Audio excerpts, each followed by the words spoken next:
Part 3. Responsibilities. Chapter 7. Nicole sat in her room crying. All she could think about was the little Filipino girl that she had seen in Chinawaski's office. She was overcome with a wave of immense guilt. She contemplated what it all meant to her.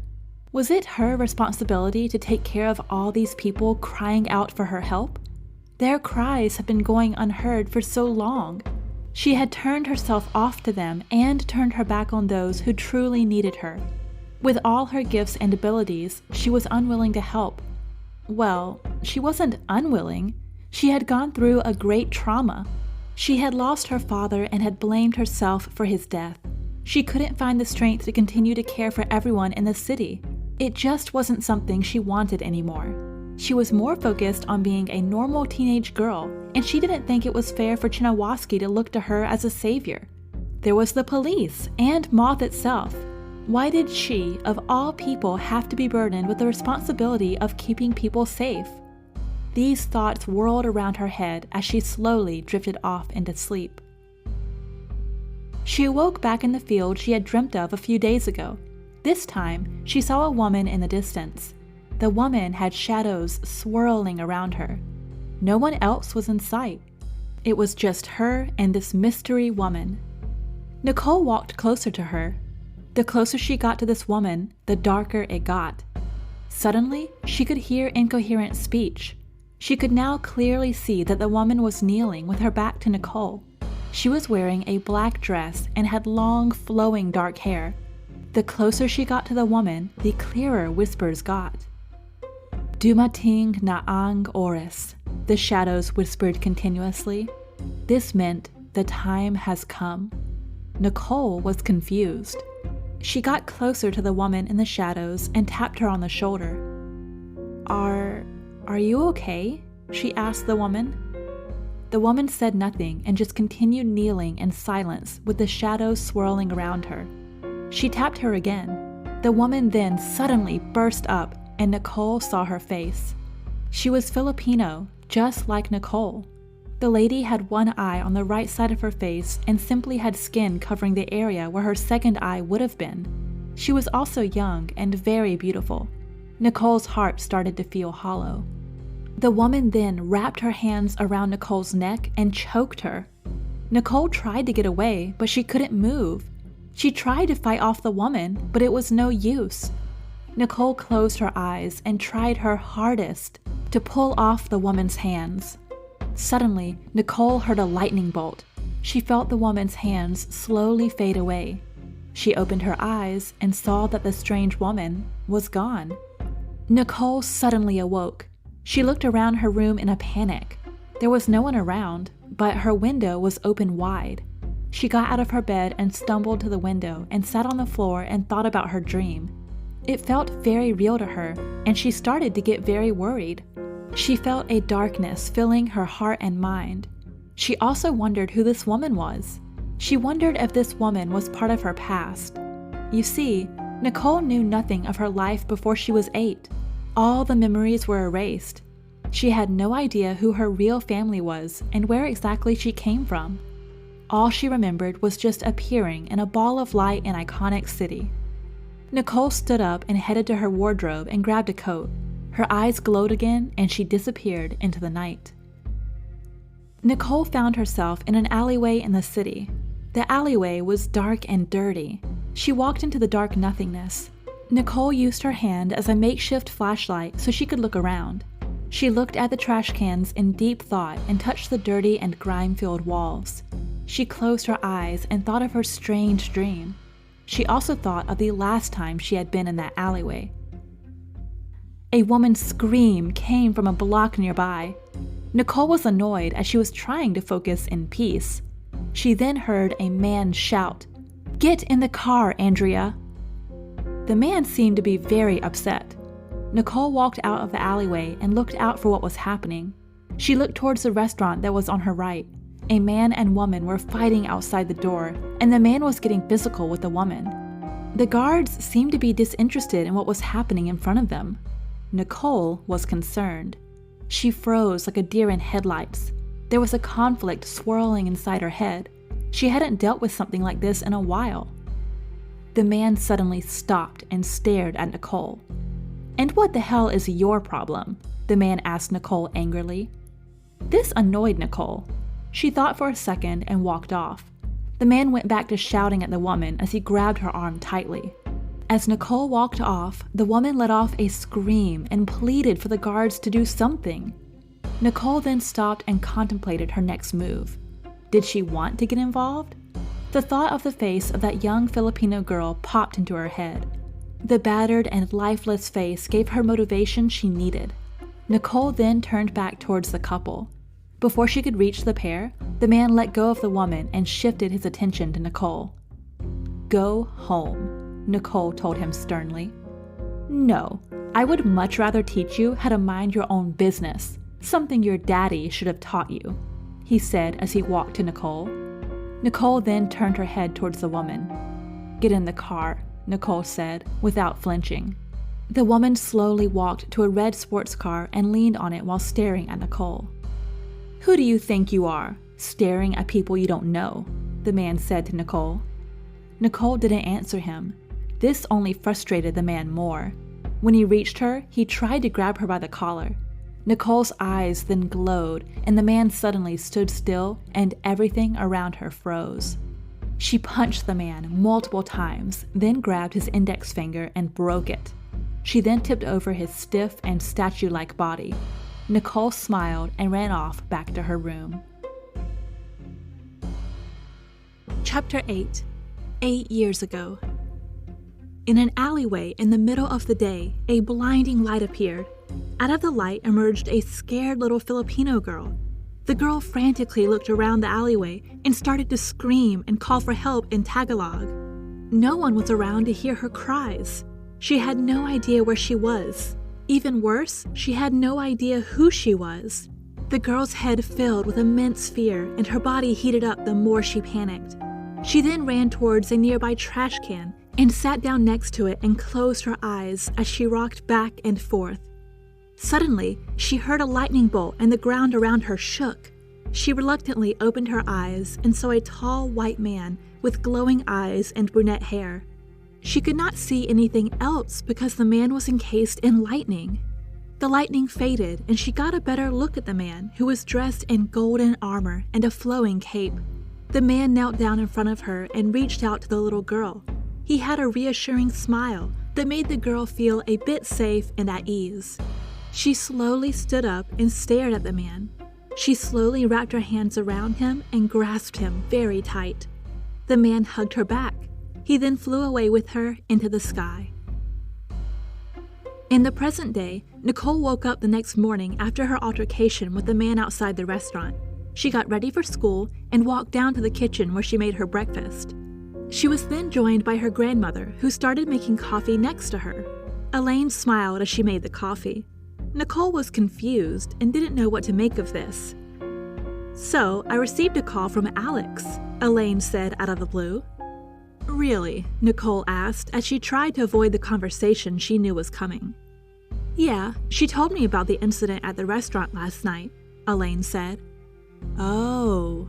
Nicole was worried that Elaine would be upset about what had happened. "Okay, Iola, before you say anything, I would like to state that he was..." Before she could explain herself, Elaine gave her a big hug. "I'm so proud of you, baby chicken," Elaine shouted. There it was, the nickname she was sure she had grown out of. "I thought you would be upset," Nicole said with a smile. "Why would I be upset that you were doing the thing you were put here to do? Besides, I heard the guy was a big ass." "Iola," Nicole said playfully. "Okay, I will watch my mouth. Just remember our rule about keeping safe," Elaine said as she raised her eyebrows. Nicole let go of Elaine and nodded her head. Elaine stared at Nicole for a few more minutes before Nicole got uncomfortable. She took her bag and headed for the door. "By the way, Alex wants to see you after school," Elaine shouted. Nicole scoffed at Elaine and left for school. Nicole would spend the whole day thinking about her role in the city. She was the only hope that the city had in stopping the crime wave that had ravaged the city for the past few years. She still had some demons to take care of before she was ready to go back into fighting shape. She found herself fantasizing about how great it would be to save more people. It excited her in a way it hadn't in a while. She found herself looking forward to seeing Chinawaski, something she thought would never happen. After school, Nicole appeared on a visitor's chair in SEO Chinawaski's office, out of the blue. This shocked Chinawaski, who spilled the soup she had been eating. "What you got for me, Your Highness?" Nicole said in a mocking British accent. Chinawaski took a second to compose herself. "I guess you are ready to get back into things after your date last night," Chinawaski said with a smirk. "First of all, it wasn't a date. Second of all, he's not my type. But hey, you are a cold, arrogant jerk that no one likes. I could give you his digits," Nicole said with a smile. "How are you going to give me his digits if you broke them?" Chinawaski replied. They looked at each other for a split second before they burst out laughing. Chinawaski then stood up and threw another file in front of Nicole. It was a file about a serial killer whose identity was unknown. The killer had used the artifact that was stolen by the vampire to kill multiple people with electrical burns. All of these deaths occurred in Iconic City, and they were all members of gangs in the city. "I need you to do some super speed detective work. Maybe you'll find a useful clue out there. The vampire has had her fangs shut tight," Chinawaski stated. Nicole suddenly had an idea. "Maybe I could get an answer out of her," Nicole said. Chinawaski was slightly offended by Nicole's proposition, but what was the harm of them trying? "Go ahead, you remember where we keep the weirdos," Chinawaski smirked. Nicole rushed to the holding cells. She zoomed past the cells until she found the vampire's cell. The vampire was in the corner, hiding in the shadows. Nicole got closer to the bars and stared at the thief hiding from the light. "Hola, vampira!" Nicole shouted. The vampire ignored her. "How's the face, sweetheart? Hey, if you need a good makeup tutorial, I'll send you a link," Nicole said mockingly. The vampire ignored her again. Nicole then got to the business at hand. "Where's Orb Voldemort?" Nicole asked. The vampire did not answer Nicole's question. Nicole was growing impatient. She had a lot of things to do. She had a huge report that she hadn't started on. A thought popped into her head. It was a devious thought that she didn't like. She wasn't that proud of even thinking of it. She had to get her answers. There was a person out there killing people, and they needed to be stopped immediately. Nicole's eyes glowed, and a light emitted from her hand. "One more time, Jared Leto. Where's the orb?" she asked.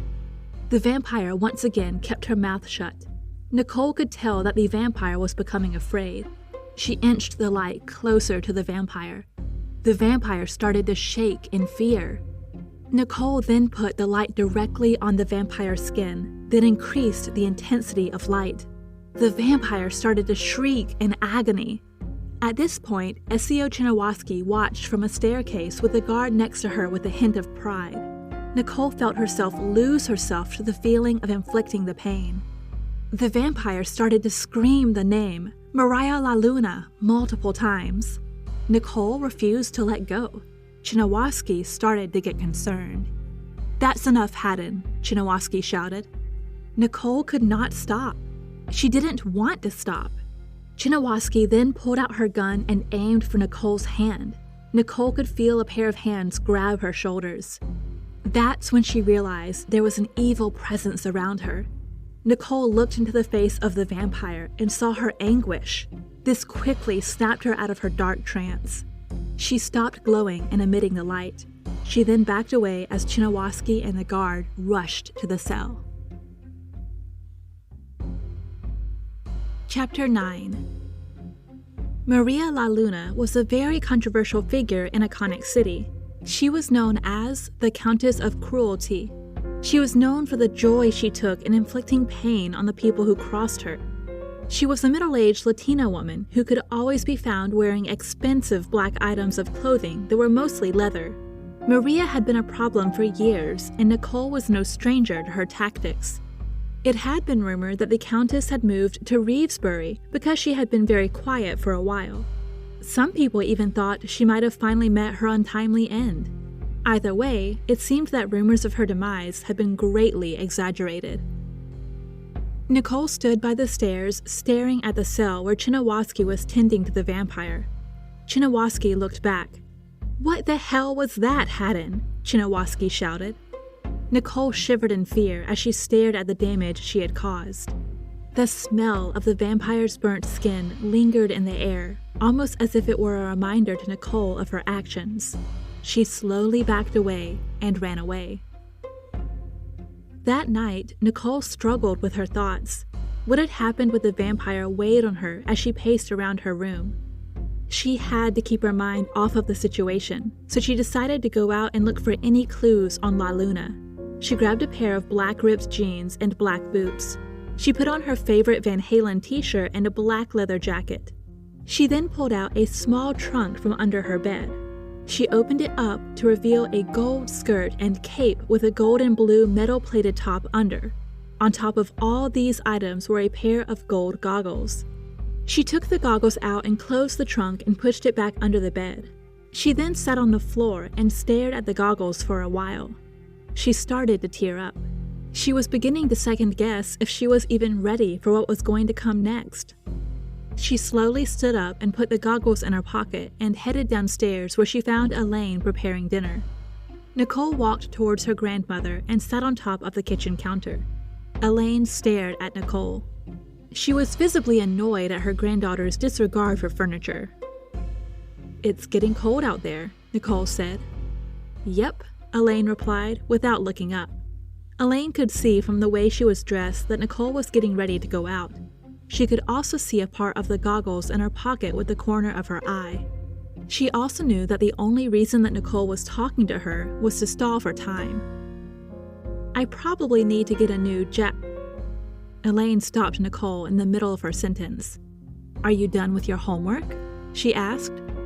Nicole was baffled at the question. Yeah, Nicole said carefully. Elaine then smiled. "Then get out of here," Elaine shouted. She pulled Nicole down from the counter and gave her a big hug. Nicole smiled and put on the goggles as her eyes glowed, and she disappeared from the house. Nicole found herself in the downtown area of Iconic City, the real underbelly of the city. This is where you would find the worst and the most disadvantaged segments of the city. In the city's rush to fix and introduce technologically advanced interventions and structures, they neglected certain parts of the city, which led to a high percentage of poverty and crime. It wasn't as bad as Reevesbury, but it was still a hopeless area for people to find themselves in. From her previous run-ins with the Countess, Nicole knew her hangout spots, so she zoomed through the city searching all of her hangouts. After a few minutes of looking, she had failed to find the elusive crime lord, so she ventured to the last possible place she could look.